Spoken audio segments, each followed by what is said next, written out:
Hello, how are you today, my YouTubers? How you guys doing? This is Will.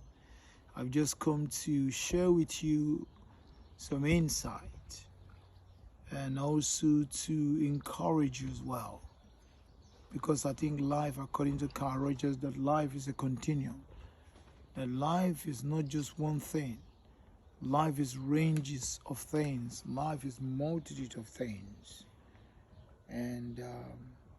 And life is growth, life is development, life is expanding, life is an enlightenment. So today I want to talk to you about what I call self-approval. I started the topic yesterday. Self-approval is very important. And then I said when we were growing up, and by the way, this cut across the board, this affects every one of us. If 99% or even 100%, it affects the royal family, it affects the rich, it affects the poor, it affects the middle class, the upper class, whatever you want to call it.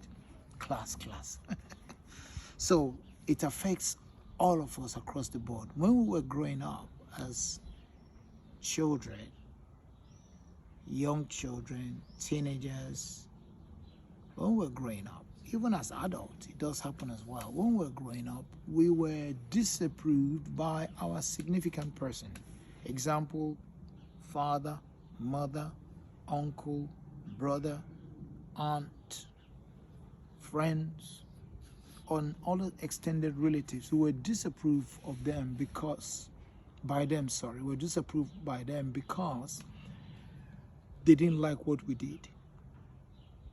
So, but because we were children, because we were teenagers, because we hadn't got the capacity to reason, to dissect the reason why they disapprove us, we took that on board.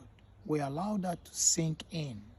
What neuroscience will call programming or imprinting. So we allowed that to get into us, and we made a judgment or a conclusion, not a judgment, but a conclusion that they didn't like us, they didn't want us, they disapprove of us. And so that actually affected us, and we carried out and we live our life based on that disapproval, based on the non-acceptance. And that affected our self-esteem, affected our confidence level as well. And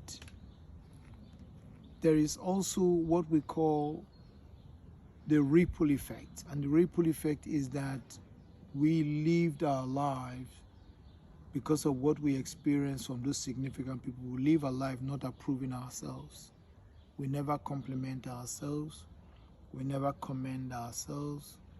We never give ourselves treat on most occasions because my parents didn't approve of me. I know people who cry that their dad never approved of them. I know people who cry that their mom never approved of them. I know girls, ladies who will do what their mom asks them to do, even though that act or that suggestion from their mom is detrimental to their lives. They will follow what the mom said, and they will do it in spite of the negative effect that suggestion will have. So that is we suffering those non-acceptance and disapproval from our significant person. And we too, we perpetuate it because we're not approved by significant persons. We also don't approve ourselves, and we carry that to other people as well. We don't approve other people. We don't approve our neighbor. We treat them badly. And even maybe your children, you're doing them this way. You're treating them that way. So it's something that I want to encourage you to stop. And you have to approve yourself. You have to commend yourself. When you do something right from today, please commend yourself. Give yourself a pat at the back. Say to yourself, use your words. You have done well. Call your name. Catherine, you've done well today and I commend you. Will, you've done well today, I commend you. And give yourself a treat. Take yourself out. Go to McDonald's. Go to restaurants. Or go buy some kind of food that you like to eat and prepare it in your home. That is a way of treating yourself. When you do that psychologically, it does affect your confidence level. It does affect you that, oh, this is good. Self-approval is very important. So the number one thing you need to do is to embrace your uniqueness. Embrace who you are as a unique person. What makes you unique? I mean, I don't know what makes you unique, but I can tell you about myself. What makes me unique is I'm good in words. I'm good in speaking. What makes me unique? I'm good in serving people. Serving people in nursing homes, serving people in community centers, filling application forms, talking to people, campaigning, whether political campaign or sales campaign. I'm very good, so that's what makes me unique. What makes you unique? I want you to sit down and write down, make a list of what makes you unique, and then commend yourself on that, and then build yourself up. That is how you build your self-confidence. So I want to encourage you. I'll speak to you tomorrow. So the number one thing you do is embrace your uniqueness. Embrace what makes you unique.